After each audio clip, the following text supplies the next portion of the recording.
go. So we start with the first topic, the mechanical engineering profession. This is for subject ML laws, ethics, and standards.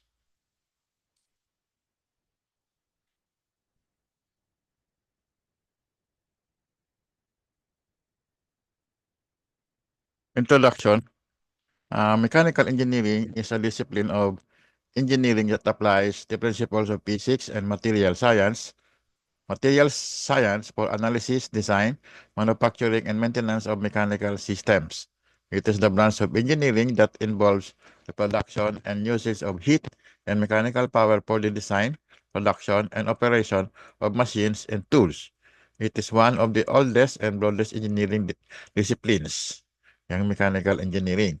The engineering field requires an understanding of core concepts including mechanics, kinematics, thermodynamics, material science, and structural analysis.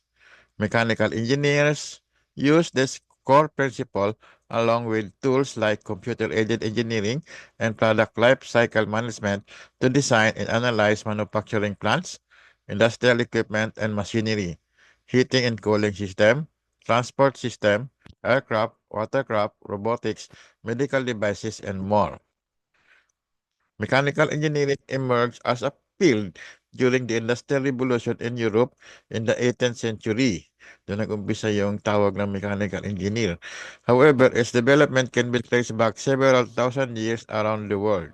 Mechanical engineering science emerged in the 19th century as a result of developments in the field of physics.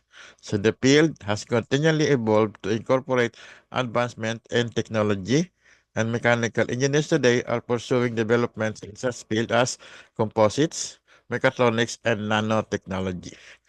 Mechanical engineering overlaps with aerospace engineering, civil engineering, electrical engineering, petroleum engineering, and chemical engineering to varying amounts. May pagkakapare-parehas yan. Ito pala. For the development,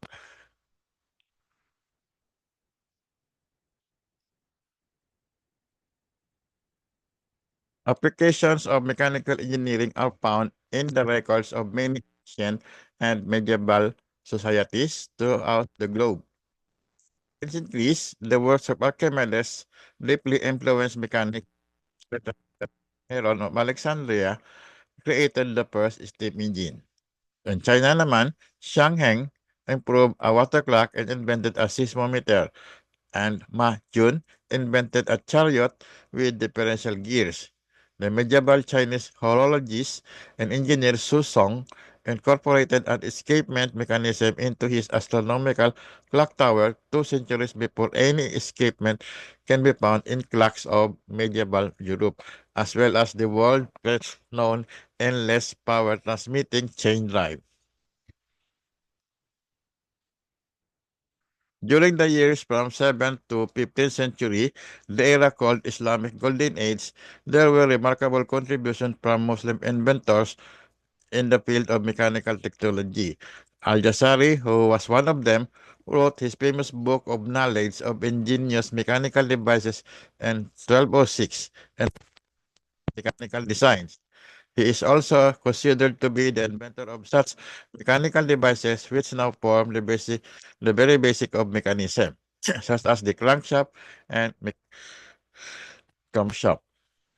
So from Al-Jazari. Important breakthroughs in the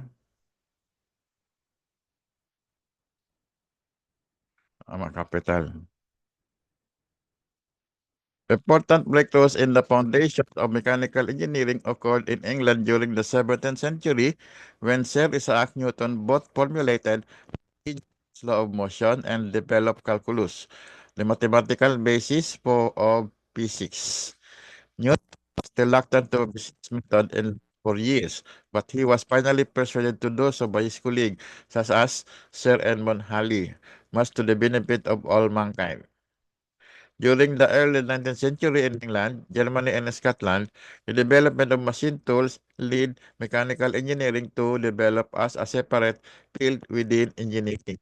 providing manufacturing machine and engines to power them. So, nag-umpisa sa machine tools. The first British Professional Society of Mechanical Engineers was formed in 1847. Institution of Mechanical Engineers. 30 years after the Civil Engineers formed the first such professional society institution of Civil Engineers. Wala pang ASME nun. Diba? Sa British yun. On the European continent, Johann von Zimmermann founded the first factory for grinding machine in Chemnitz, Germany in 1848. In the United States, the American Society of Mechanical Engineers, ASME, was formed in 1880s. Nauna pa yung sa British.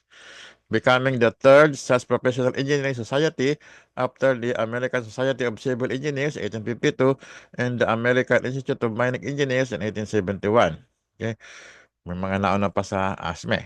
The first school in the United States to offer engineering education was the United States Military Academy in 1817, an institution now known as Norwich University in 1819, and Rensselaer Polytechnic Institute in 1825. Education in mechanical engineering has historically been based on a strong foundation in mathematics and science.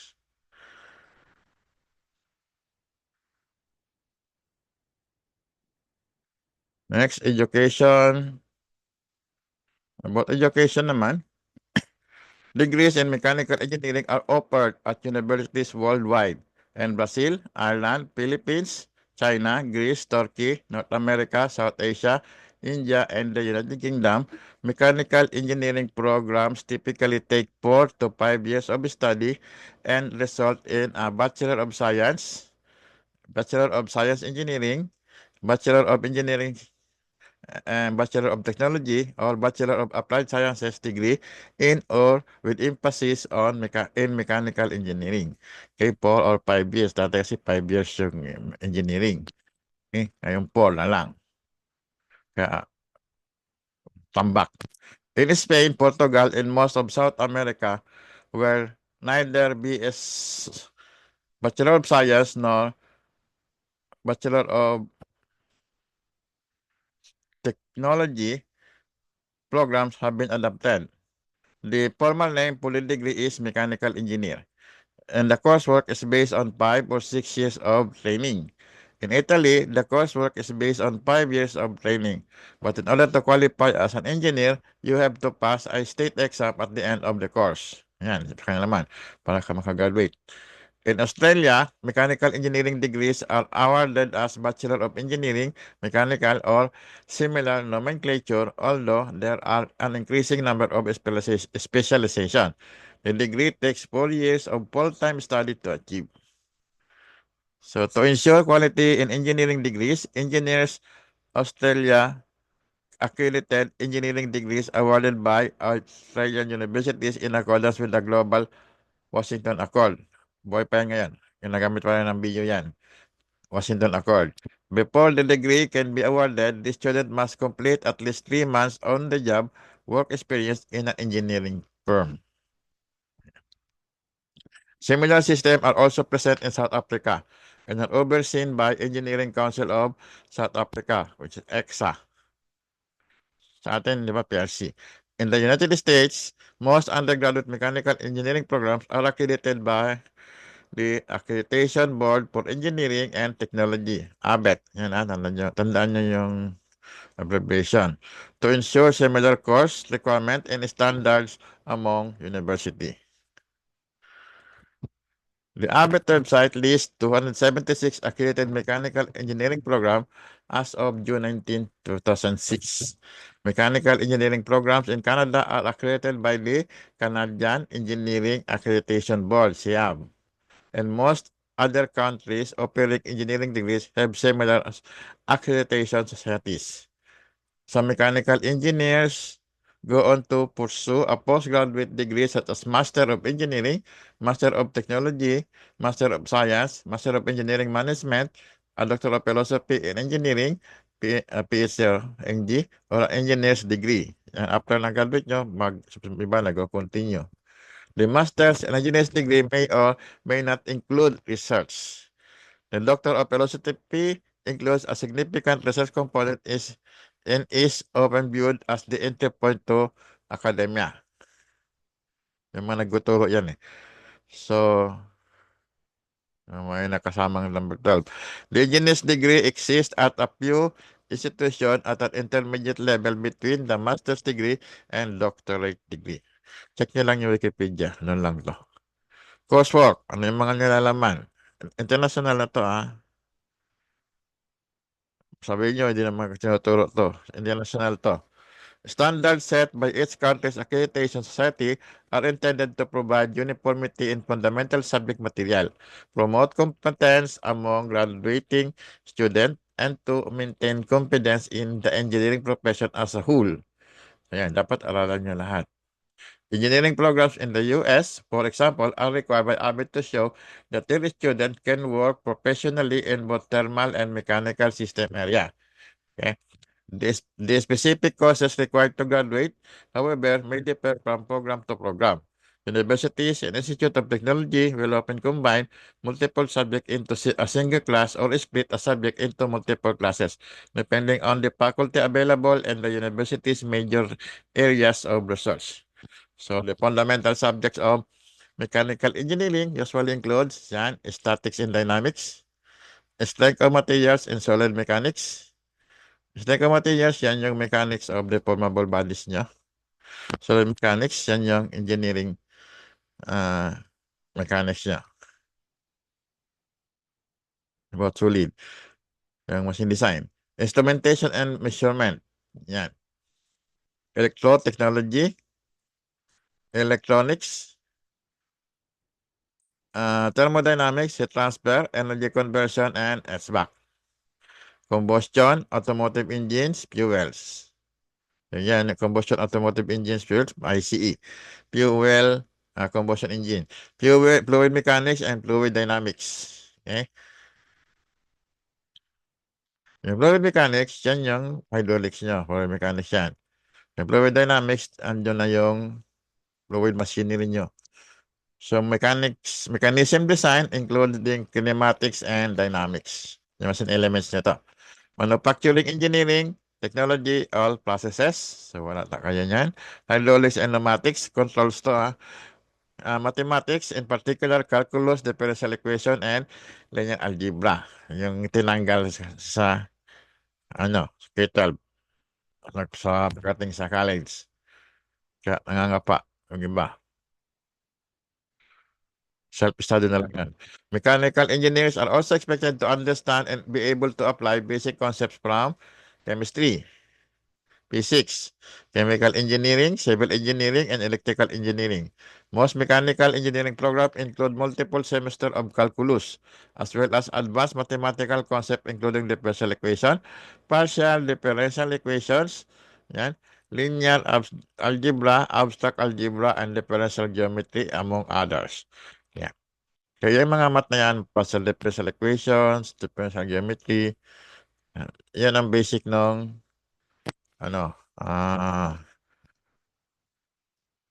CFD. CFD, tapos yung mga finite element analysis. Yan ang basic niya. Makita niyo mga libro, mga symbols, mga partial differential equations. Yan. Doon na nagbe-base. Ini-integrate lang yan. In addition to the core mechanical engineering curriculum, many mechanical engineering programs offer more specialized programs and classes such as ang bago, robotics, transport, and logistics. Ito na mais napunta to sa atin sa Pilipinas. Napunta to sa industrial engineering. So, cryogenics, fuel technology, automotive engineering, so sa Buset, automotives, biomechanics, vibration, optics, and others. If a separate department does not exist for this department. Yan. Kung wala, so mechanical pupunta yan. Most mechanical engineering programs also require varying amount of research or community projects to gain practical problem-solving experience. Maraming thesis nyo. In the United States, it is common for mechanical engineering students to complete one or more internship while studying, OJT. Though this is not typically mandated by the university, cooperative education is another option. License, yan. Ito yung sample ng license. Yan. So, hindi pa naman abot ng ganyan yung ano. Abot na lampas na sa mechanic engineer, lampas na pala dyan sa 1, 2, 3, 4, 5 number. Engineers may seek license by state, provincial, or national government. Sa atin, national. The purpose of this process is to ensure that engineers possess the necessary technical knowledge, real-world experience, and knowledge of local legal system to practice engineering at a professional level. Yeah. Once certified, the engineer is given the title of professional engineer. O sa atin is licensed lang mechanical engineer. In the United States yan eh. Yan. Canada, Japan, South Korea, Bangladesh, and South Africa. Chartered engineer in the United Kingdom, Ireland, India, and Zimbabwe. Chartered professional engineer in Australia and New Zealand, or European engineer, much of the European Union. Not all the mechanical engineers choose to become licensed. Those that do can be distinguished as chartered or professional engineer by the post-nominal title PE, PN, or CN, as in Mike Thompson, PN. In the US, to become a licensed professional engineer, an engineer must pass the comprehensive fundamental FE exam or fundamentals of engineering exam. Kita sa sa internet, di ba? Yan, fundamental exam sa US yun. Work a number of years as an engineering intern or engineer in training sa US yun. And finally, pass the principles and practice or PE practicing engineer or professional engineer exam. Kaya kung dito, pumasa kayo, pumunta kayo ng US, papasok kayo dyan. Hindi valid yung natin. In the United States, the requirement and step of this process are set forth by the National Council of Examiners for Engineering and Surveying, NCEAS, a national non-profit representing all states. In the UK naman, kung mandong ka, current graduates require a BEng plus an appropriate master's degree or integrated master of engineering degree, a minimum of 4 years postgraduate on-the-job competency development, and a peer-reviewed project report in the candidate specialty area in order to become chartered through the Institution of Mechanical Engineers. Yeah. Sa atin, gagawa ka rin ng technical report para maging professional mechanical engineer. So in most modern countries, certain engineering tasks such as the design of bridges, electric power plant, and chemical plant must be approved by a professional engineer or chartered engineer. Only a licensed engineer, for instance, may prepare, sign, seal, and submit engineering plans and drawings to public authority for approval or to seal engineering work for public and private clients. Sa atin, required din yan. Yung mag-sign and seal. Baka mag-design. Okay? This requirement can be written into state and provincial legislation, such as in the Canadian provinces. For example, the Ontario or Quebec Engineers Act. Yung discuss natin is worldwide. Kasi baka yung iba nag-abroad eh. In other countries, such as Australia, no such legislation exists. However, practically all certifying bodies maintain a code of ethics independent of legislation that they expect all members to abide by or risk expulsion, tanggal. Modern tools na ginagamit sa mechanical engineers o lahat ng engineers din to. Many mechanical engineering companies, especially those in industrialized nation, have begun to incorporate computer-aided engineering SAE programs into their existing design and analysis process, including the 2D and 3D. Solid modeling computer-aided design. Okay?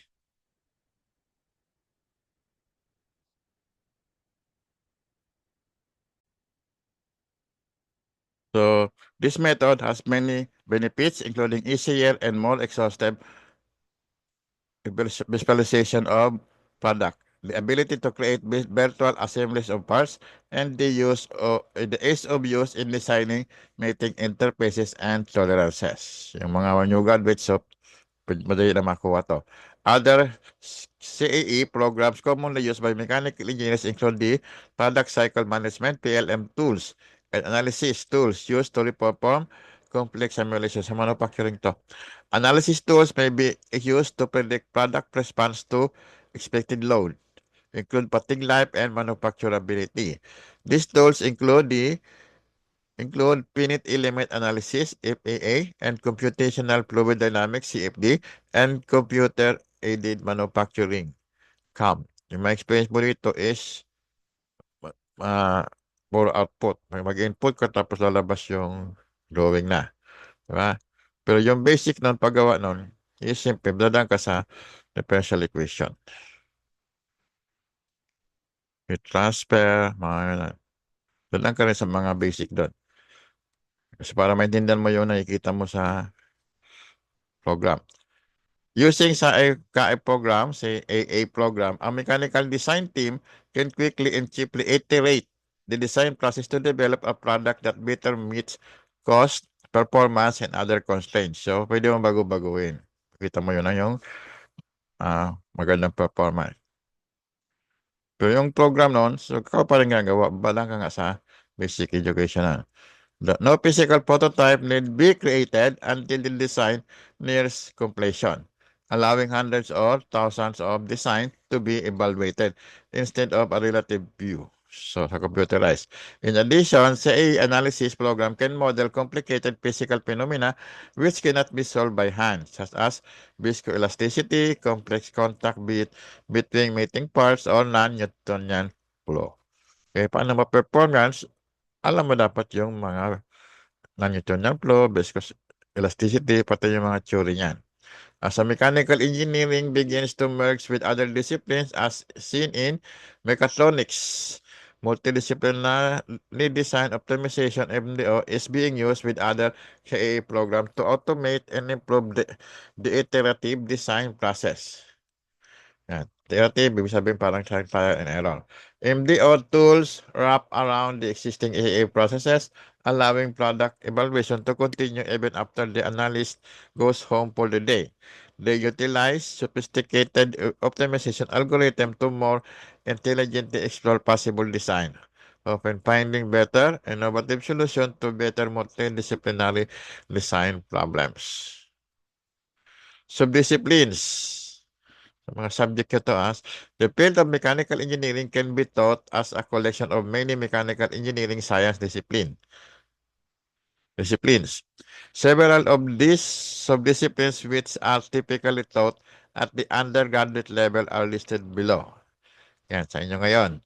With a brief explanation and the most common application of each, some of these subdisciplines are unique to mechanical engineering, while others are a combination of mechanical engineering and one or more other disciplines. Most work that a mechanical engineer does use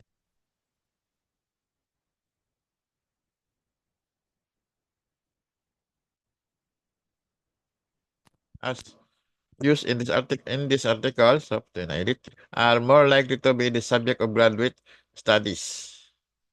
Yan. Yun na yung master mo.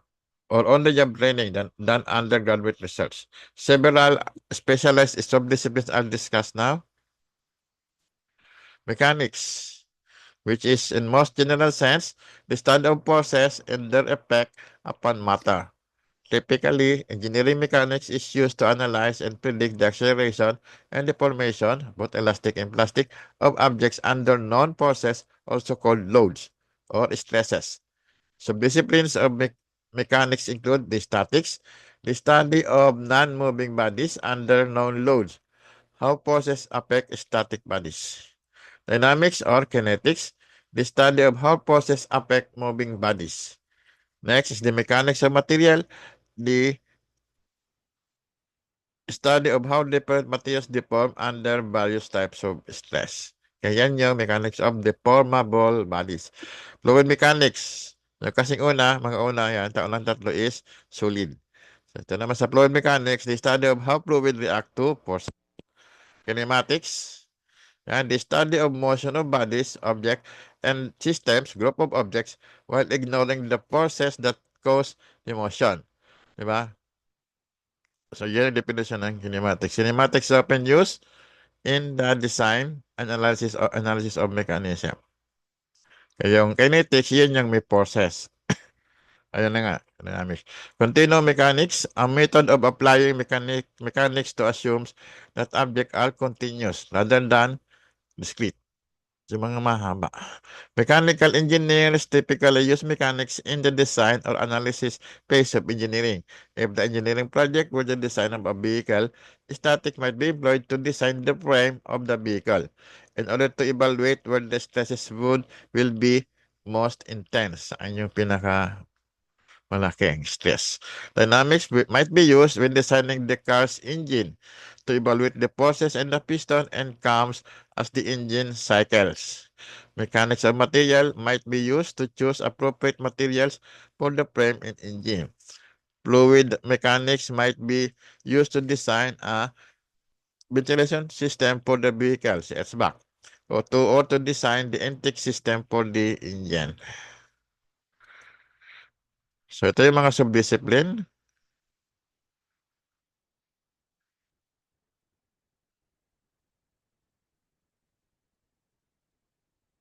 Next is the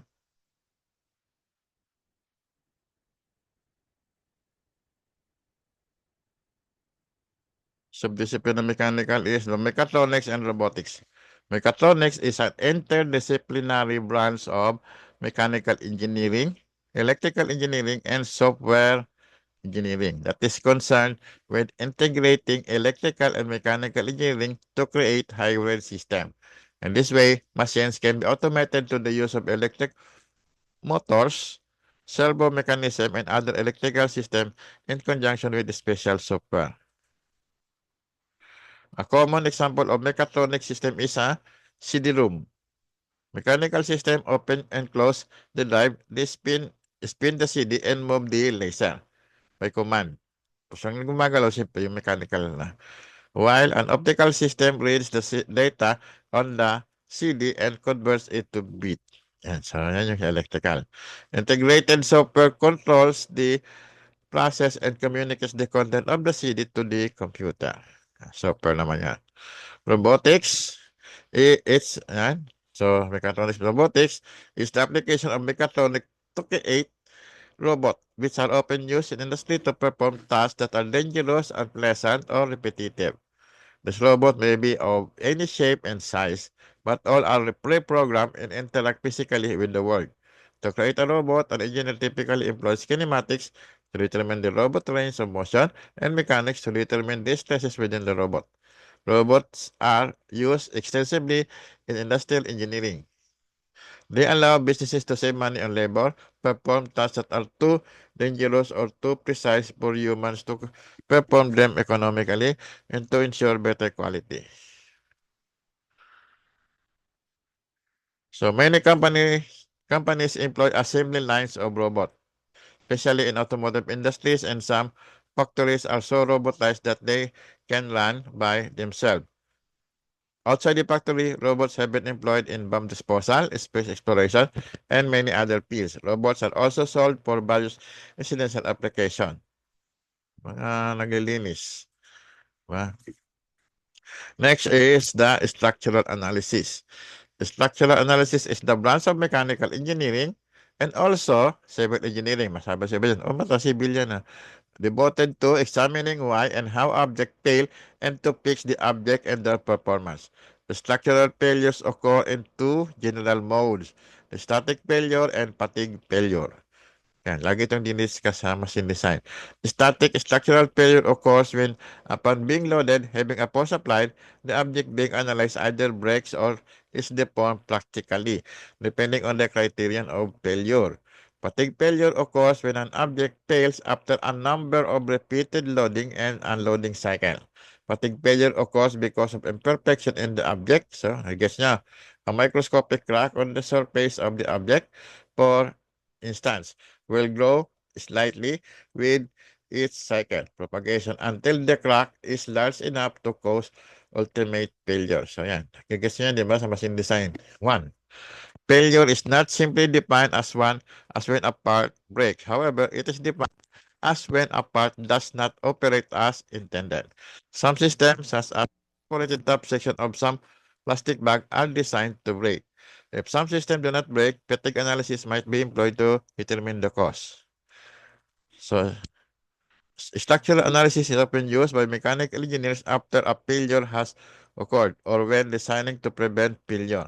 Engineers often use online documents and books such as those published by ESM to aid them in determining the type of failure and possible causes. Structural analysis may be used in the office when designing parts, in the field to analyze failed parts, or in laboratories where parts might undergo controlled failure test.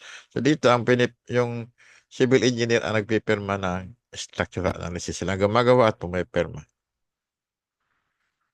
Next is the thermodynamics and thermoscience, the basic ng mechanical, na thermo foundation to ng mechanical, the thermodynamics. The physics, next is the thermodynamics. Physics, naghiwalay sa mechanics to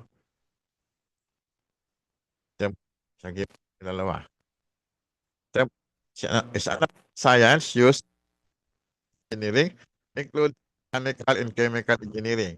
At its simplest, thermodynamics is the study of energy. It's used in transformation to a high flow system. So typically, engineering thermodynamics is concerned with changing energy from one form to another. As an example, automotive engines convert chemical energy, that is enthalpy, from the fuel into heat and then into mechanical work that eventually turns the wheel. Thermodynamics principles are used by mechanical engineers in the field of heat transfer, thermofluids, and energy conversion. Mechanical engineers use thermoscience to design engines as power plant and power plants, heating, ventilation, and air conditioning as back system, heat exchangers, heat sink, radiators, refrigeration, insulation, and others. Next is the design and drafting. So, engineering drawing kayo. Drafting or technical drawing is the means by which mechanical engineering design product and create instruction for manufacturing parts. Yan. Kaya ang gagawa niyan. A technical drawing can be a computer model or hand-drawn schematic showing all the dimensions necessary to manufacture a part, as well as assembly notes, a list of required material, and all other pertinent information. Kaya hindi ko lang. Sa ngayon, kulang-kulang pa kayo. Kaya ginagawa nyo. A US mechanical engineer or skilled worker who creates technical drawing may be referred to as drafter or draftsman. Drafting has historically been a two-dimensional process, but computer-aided design CAD programs now allow the engineer to create in three dimensions. Instruction for manufacture a part must be fed to the necessary machinery, either manually through program instruction or through the use of computer-aided manufacturing or CAM or combined CAD-CAM program. Optionally, an engineer may also manually manufacture a part using the technical drawings, but this is becoming an increasing rarity. With the advent of computer numerically controlled CNC manufacturing, engineers primarily manually manufacture parts in the areas of applied spray coating processes that cannot wala. Iba pag kaya ng CNC sa CNC na. Program na yan. Drafting is used in nearly every subdiscipline of mechanical engineering and by many other branches of engineering and architecture. Three-dimensional models created using CAD software are also commonly used in the finite element analysis, FAA, and computational fluid dynamics. Next. Frontiers of research sa mga advancement of technology. Mechanical engineers are constantly pushing the boundaries of what is physically possible in order to produce safer, cheaper, and more efficient machines and mechanical systems. Some technologies at the cutting edge of mechanical engineering are listed below. So, meron tayong mga bago. Micro-electromechanical system or MEMS, which is na yan. Micron-scale mechanical components such as spring, maliliit yan, gears, fluidic, and heat transfer devices are fabricated from a variety of substrate materials such as silicon, glass, and polymers like issue 8. Examples of MS components are the accelerator that are used as car airbag sensor, modern cell phones, gyroscopic for precise positioning, and microfluidic devices used in biomedical application. Okay? Hindi yan sa 3D printer, ha? Kasi ang materials niyan iba. Wala pang 3D printer niyan. Sa 3D printer, hindi ito. This is the friction stir welding. Yan. Figure na. Friction stir welding, a new type of welding was discovered in 1991 by the Welding Institute. This innovative steady-state non-fusion welding technique joins materials previously unweldable, including several aluminum alloys. Yan ang mga unweldable yan. So ngayon meron na. It may play an important role in the future construction of potentially replacing rivets. Current of this technology to date include welding the seam of aluminum main space shuttle external tank. Vehicle test Delta 2 expendable and get are plating for use assault ship and welding the wings and fuselage panels of the new Eclipse 500 aircraft from Eclipse Aviation among an increasingly growing pool of uses. Hindi pa expanded to. Hindi pa na-distribute. Composites. Thesis na to eh. Composites or composite materials are a combination of materials which provide different physical characteristics than other materials separately. Okay? Yung na-improve ba, hindi yung humihina. Composite material research within mechanical engineering typically focuses on designing and subsequently finding application for stronger or more rigid materials while attempting to reduce the weight. So, susceptibility to corrosion and other undesirable factors. Yung mga acoustic. Carbon fiber reinforcement composite, for instance, have been used in such diverse applications as spacecraft and fishing rods. Mechatronics. Again, mechatronics is the synergistic combination of mechanical engineering, electronic engineering, and software engineering. The purpose of this interdisciplinary engineering field is the study of automation from an engineering perspective and serves the purposes of controlling advanced hybrid system. Kaya dapat meron kayo knowledge sa automotive engineering kasi applicable din yan sa mechatronics movement, di ba? Next is the nanotechnology. Yung mga circuit. At the smallest scale, mechanical engineering becomes nanotechnology. One speculative goal of which is to create a molecular assembler to build molecules and materials via mechanosynthesis. For now, that goal term remains within exploratory engineering. In the future, makita mo ba yung mga circuit, may mechanical yan. Mga gumagalaw dyan eh. Mga nanomaterials na ginagamit niya. Okay, finite element analysis. Yan. Sa manufacturing, siyempre kayo mag-ooperate yan. Operator lang tawag ko dyan. Operator pala, ano. Mag-ooperate. Tingin sa silip-silip yan. Pero yung kapag gawa niyan, since nakaprograma yan, yung programmer ang magaling dyan. Yung programmer niyan. Iba ang user, ha. This field is not new as the basis of infinite element analysis, APA, or finite element method, APM, dates back to 1941. But the evolution of computers has made FEM a viable option for analysis of structural problems. Many commercial codes such as ANSYS, Nastran, and Abacus are widely used in industry for research and design of components. Yan, yung mga codes yan, yan ang magaling gumawa, yung mga gumawa nun. Yun, kasi base yan, kita mo yung mga lecture niyan, pabili ko ng book niyan, marami doong mga differential equation. Yung mga hindi ma-solve manually, yan. Saka numerical analysis, gamit yan. So, point to point, malaman mo ang value. Next, biomechanics. Yes. Sa pelikula, ginagamit ito, di ba? Biomechanics is the application of mechanical principles to biological systems such as humans, animals, plants, organs, and cells. Gano'ng katibay yung buto mo. Yeah. Sa mga bioengineering. Sa doktor na yan, Mga surgery. Pero that is mechanical pa rin. Oops.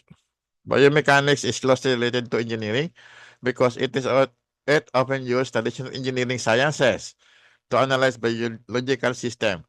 Some simple application of Newtonian mechanics and or material sciences can supply correct approximation to the mechanics of many biological systems. So yan. Ito, figure na to. Lumang-luma na yan.